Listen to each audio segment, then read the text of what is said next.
वाढलेलं आहे. भाजपने देखील त्या ठाणे विधान परिषदेवरती दावा केला आहे. काय सांगाल येणाऱ्या काळामध्ये कशी रणनीती असेल?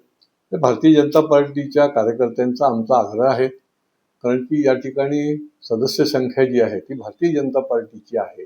अनेक ठिकाणं पालघरपासून ते निरनिराळ्या स्थानिक स्वराज्य संस्थेच्या नगरसेवकांकडून कार्यकर्त्यांकडून देखील मला फोन आले की आपण हा आपला आग्रह आहे आणि ही जागा जी आहे ती आपल्याला मिळाली पाहिजे.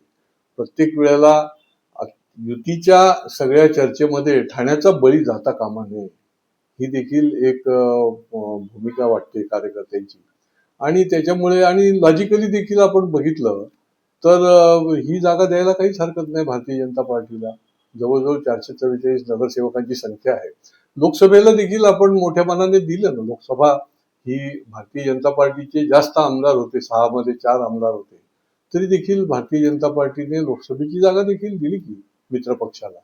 आणि त्याच्यामुळे ही मागणी जी आहे ती याच्यामध्ये काही गैर आहे असं मला वाटत नाही. ही रास्त मागणी आहे आणि प्रत्येक वेळेला अशा प्रकारचं ज्याला म्हणता येईल की त्याग प्रत्येक वेळेला करण्यापेक्षा ही भारतीय जनता पार्टीला न्यायाने मिळाली पाहिजे अशा प्रकारचा हा आग्रह आहे. येणाऱ्या काळामध्ये नमो भारत नमो ठाणे हा फॅक्टर ठाण्यामध्ये कुठेतरी विधान परिषदेच्या माध्यमातून दिसून पुन्हा एकदा नाही, उगाचच्या उगाच घोषणा देणारे भारतीय जनता पार्टी नाही. ठाण्याची जिथे दिसतंय, जिथे न्याय आहे, जिथे त्या लॉजिकल आहे, त्या ठिकाणी संख्येचं गणित समोर ठेवल्यानंतर जे दिसतं लोकांना देखील कळतं, तर त्याच्यामध्येच आम्ही फक्त ही भूमिका जी आहे ती मांडतो.